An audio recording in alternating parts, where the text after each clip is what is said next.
Good morning and welcome to the Climate Action Network International Press Conference. So with a week remaining of COP29, questions about possible progress on a new climate finance goal and long-standing equity issues remain at the forefront. On our panel this morning, they will give insights about the key issues that are happening here, the COP29 developments overall and so far, what to expect in this second week, but we will mostly be focusing on the climate finance goal, where developing countries are at regarding that, as well as developed countries where they are. I'm Danny Taff, Head of Communications at Climate Action Network International.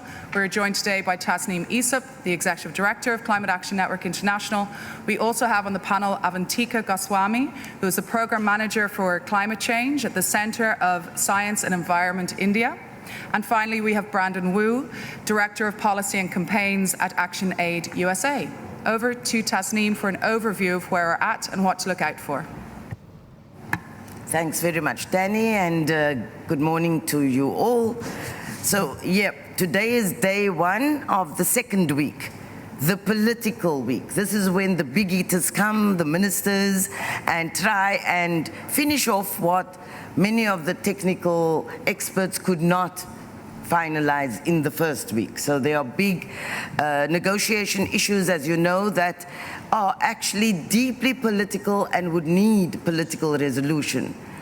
Climate finance is exactly one of those big, what we call sticky issues that the ministers have to now resolve. And certainly we will hear from our panelists the kind of details of where we stand, but more so where we want to be by the end of this COP on finance. There are other areas at play as well. Some we can already say will not be continued in terms of further negotiations at the COP. It was done and finalized during the technical phase of last week, but there are others that still need to be finalized and negotiated this week. I want to flag, for example, the Just Transition Work Program. They are continuing their negotiations this week, the technical phase completed, they have a text out, and in terms of the sense of that negotiation, it appears to be positive, that there could be a good outcome. The same too with adaptation. These are things that are not usually sticky, if we can call it, but could become sticky, and I'll say why. And finally, of course, we all know the mitigation work program has been embroiled in difficulties for a very long time, and it is and has been embroiled here. Now, we know from years and years and years of being at these COPs that when there is a big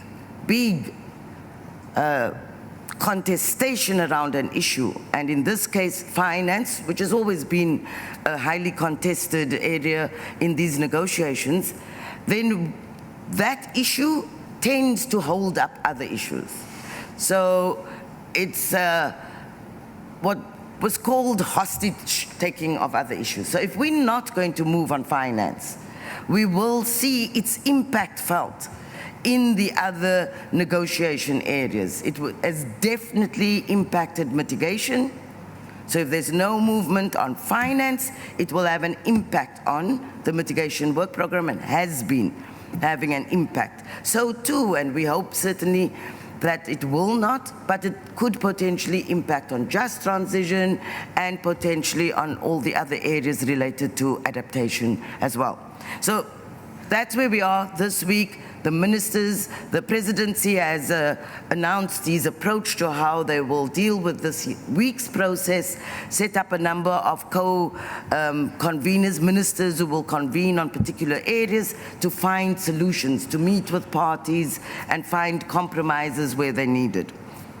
Now, the second big thing that we think we need to, and you would know because there was a really big publicity around it last week, is of course the fact that these COPs are tending to attract many fossil fuel lobbyists, and as well carbon capture and storage lobbyists as well. And last week, a report was released in terms of how many of these lobbyists are in these halls. We believe they're here in their numbers because we are winning. We are winning. It's a bit of a fight, but we are winning.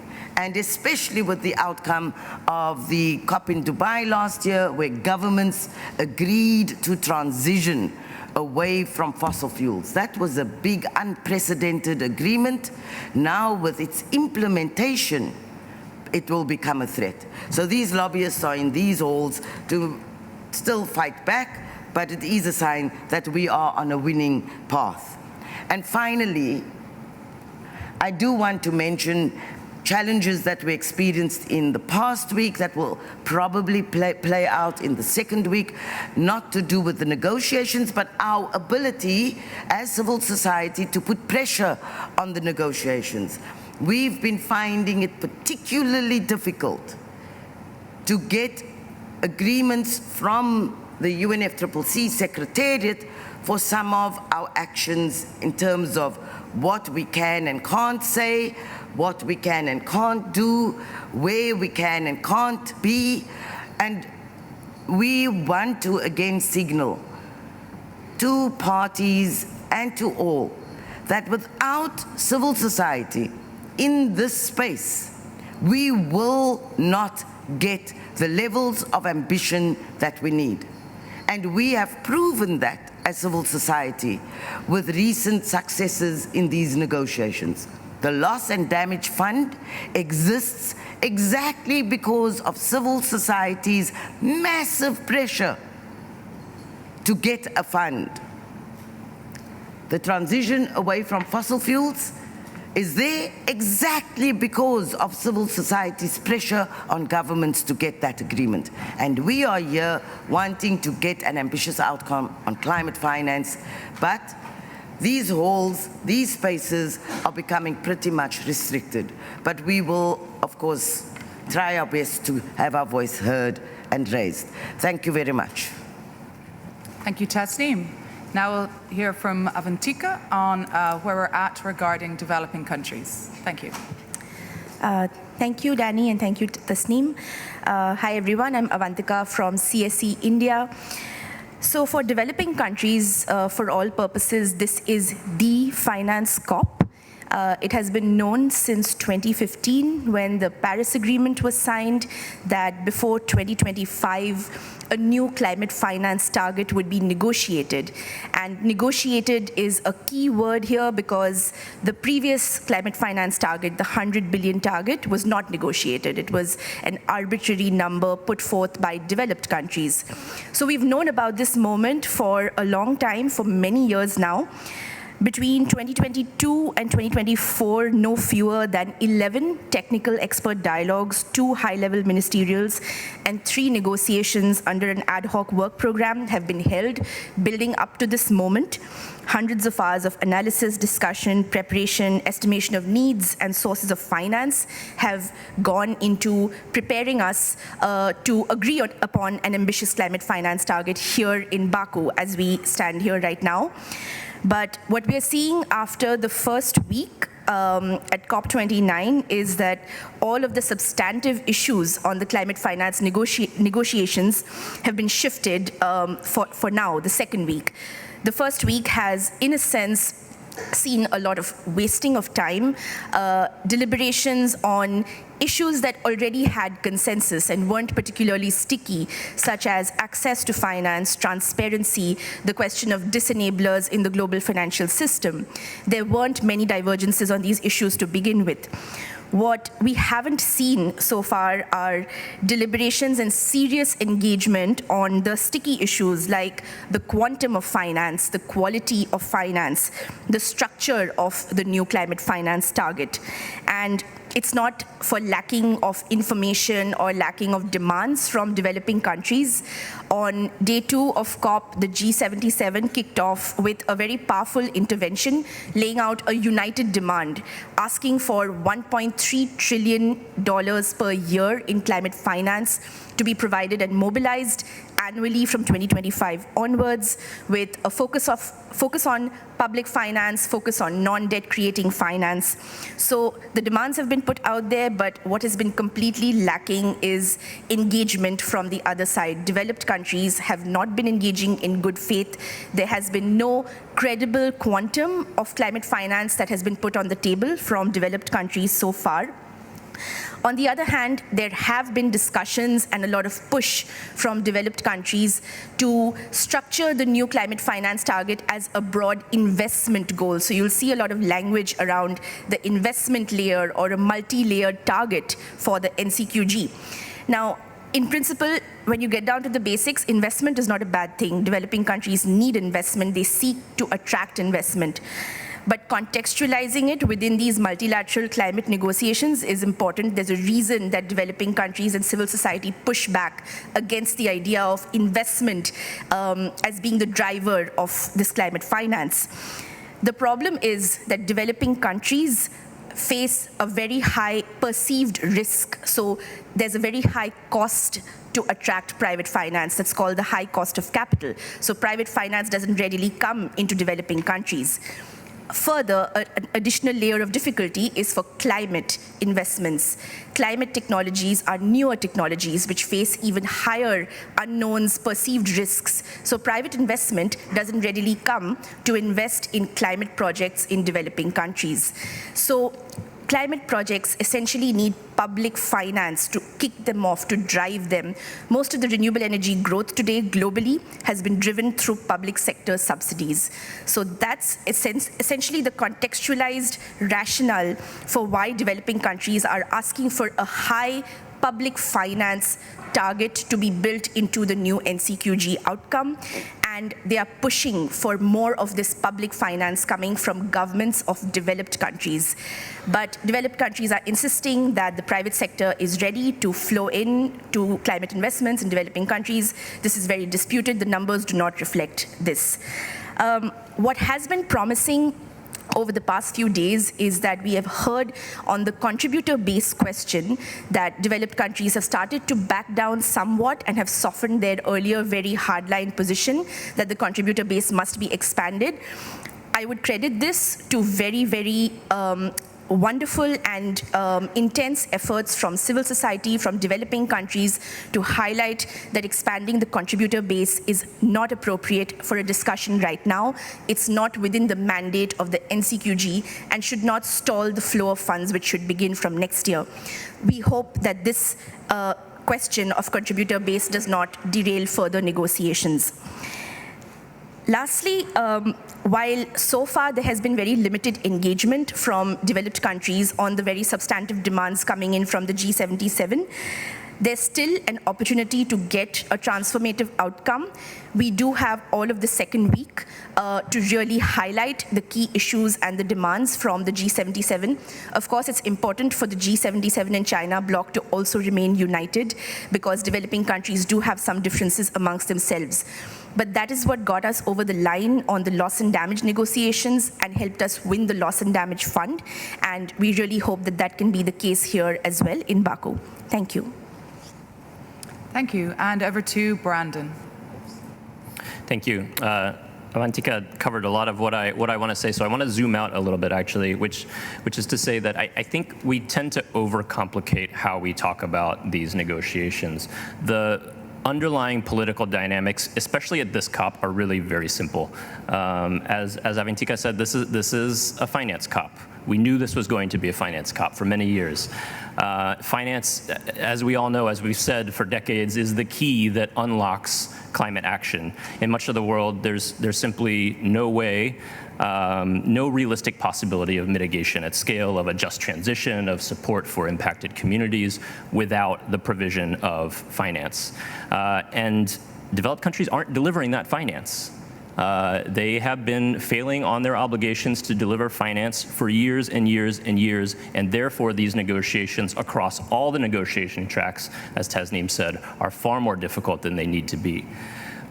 Again, this is a conversation we've had for decades now. Developed countries say they want to see mitigation commitments before they cough up finance, but how are developing countries supposed to move towards mitigation and just transition without the money to do so? At this point in history, we're seeing impacts around the world. There is no finance for adaptation. There's no finance for loss and damage. The money to cope with impacts in developing countries is coming out of national budgets. So where's the money for mitigation? It has to come from international finance. And instead of recognizing this rather obvious reality, developed countries are choosing to obfuscate and gaslight these proposals about multi-layered approaches, the investment layer that was referred to here. They're intentionally confusing. They would allow rich countries to count all kinds of nonsense as climate finance, particularly private finance. The proposal that we saw from the US last week was particularly bad. It could potentially even allow the US to count domestic investments as towards their international climate obligations. This is all a joke. And what those multi-layered approaches, which would count the investment layer, what they would enable is the kind of gaslighting that we're seeing now from the Biden administration in the US. They're now claiming that they've met their internal goal of $11 billion of international climate finance. What they're counting in there, in addition to some bilateral flows, are a lot of loans, a lot of export credits, which are essentially just subsidies for US companies to do business abroad. These are not things that we would consider climate finance. Climate finance is the transfer of resources from developed to developing countries. And that's not what developed countries are counting. The contributor base is another distraction that's been covered. And then finally, the pushback against including loss and damage in the NCQG it's just deeply insulting. Because of a lack of action on mitigation finance and adaptation finance, we now need finance for loss and damage. And to claim that it's somehow not part of the obligation that developed countries need to deliver is indefensible. So distraction, confusion, deception, these are not the healthy basis for any kind of negotiation. It's no wonder that developing countries are hesitant to engage in other aspects of these talks when developed countries are being so intransigent on really the central enabling piece, which is finance. And so if the outcome of this COP isn't as strong as we would like, the reason is going to be obvious. Developing countries are being offered crumbs or nothing at all. That's not the recipe for a good outcome. And the blame is going to lie squarely with developed countries and their failure year over year to deliver on finance obligations. Thank you, Brandon. And now we'll go to questions. Once you receive the microphone, please say your name and organization. Front row, please.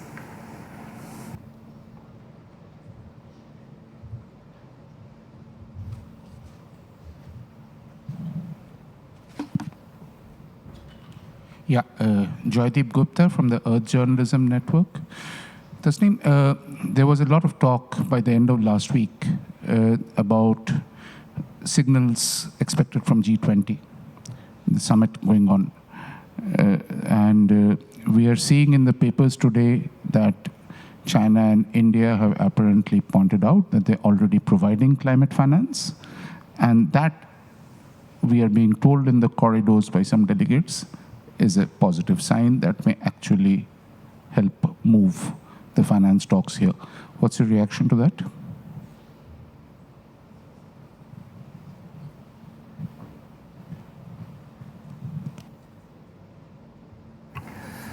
So I haven't seen the final text. What I've heard, what's been reported is that there was a sort of agreement that voluntary contributions from developing countries can be recognized without necessarily the imposition of an obligation, right? That does seem like a useful landing zone. If we can sort of move the contributor-based conversation out of the field of play by saying, look, yes, we acknowledge countries like China and India and other developing countries are making contributions. Those are voluntary contributions, they're not obligations, and they do not reduce the obligations of developed countries. That seems like a relatively common sense conclusion to come to. And in fact, it's in the Paris Agreement already. The only difference was that it was never recognized. Developing countries are spending on addressing the climate crisis from their domestic budgets, as Brandon has said. In addition to that, there have been South-South collaboration, cooperation, bilateral financing that was never acknowledged officially as part of their contributions to climate finance, to financing climate crisis. So doing that and acknowledging it at this point would be pretty good. It's the implementation of 9.2 in the Paris Agreement, Article 9.2. So the contributor-based debates were really, as Brandon said, a distraction when there was an article in the Paris Agreement addressing this already.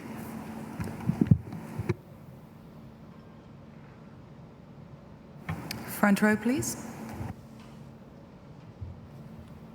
Okay, thank you so much. My name is Wellington Madumira, and I'm with Climate Action Network Zimbabwe. My question is to Afandika. I think you talked something around developing countries failing to attract investment, especially from the private sector. Maybe I would like to know more about what kind of environment. Is it the policy environment which is not conducive, or maybe it's the absence of raw materials, maybe to push climate change action in developing countries? Sure. So happy to attempt to answer that, but I'll share whatever I can, but others feel free to step in. So this idea that private investment is going to rush in and respond to calls for, climate action in particularly not just emerging economies, but also the least developed countries, sub-Saharan African countries, small island states. This is not showing up in the numbers currently. So there's been this narrative for, this was initiated by the multilateral finance institutions to shift from billions to trillions. And the idea is that, the idea was that small amounts of public money would help to crowd in trillions in private finance in developing countries, particularly for infrastructure projects, or essentially projects that have some sort of a developmental element.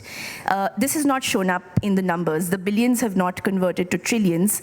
The highest recorded, one of the highest recorded figures for every $1 of public investment has been $0.7 of private investment. I'm citing a figure from ODI. So if you were to see billions transforming into trillions, the ratio has to be much higher. $1 of public investment has to bring in much higher than $1 in private investment. This has not happened. So even before we address the climate question, the question of the private sector investing in infrastructure and development adjacent projects in the developing world, that's not happening. There's new data that's come out in a book by a by an economist, James Lakeland, which talks about public-private partnerships, how they peaked in the world in developing countries around 2012 and have actually declined to less than half. You can look up the precise numbers. But so private finance rushing into developing countries is not a reliable option. The private sector goes where there's high returns, high profits. When conditions aren't right, when a developing country undergoes a crisis, private capital flees and goes back to safer havens like the US and developed countries that issue their own reserve currencies. Now, when you add the climate lens to it, it becomes even more complicated because a lot of climate technologies, like green technologies, we're not talking about solar and wind. Those are relatively more mature today. But a lot of greener technologies, like let's say technologies for industrial decarbonization, or even some technologies within mobility and transportation, they are less mature. So investors have more of a risk aversion. Those technologies need to be facilitated and birthed through public sector support. So that's why for climate investments, the public sector and governments play a very, very strong role. They need to play a leading role. And they have. We have seen renewable energy explosion around the world, whether it's in China, whether it's in Germany, it's been facilitated through public sector support. So there's no reason that that equation and that reality should suddenly change and flip on its head in these climate finance negotiations. I don't know why we're expecting a drastically different magic outcome where the NCQG is going to become this private sector target, and all of a sudden all the trends of the past 30 years are going to reverse. What are we doing differently here that's going to make the big asset management companies and pension funds suddenly want to start building solar panels in small island states? That's completely a myth. So that's why the idea of public money to be committed for climate investment in developed countries is so crucial, and that's really what the G77 is asking for. One last thing, public money has an accountability to it. You can hold governments accountable. It has a reliability element to it. Private finance doesn't come within the purview of the UNFCCC or the Paris Agreement. It doesn't come within these protections. But public money, you can hold developed country governments accountable. You can at least bring them to the table and tell them to report how much money has come in. You can hold them accountable when money hasn't come in. You can't currently do that for private sector investments. And given the urgency of the climate crisis, we can't leave developing countries to the whims of the private sector at this point. Thank you. Thank you very much for that. And that concludes our press conference today. Our speakers will be outside to take any further questions. Thank you very much.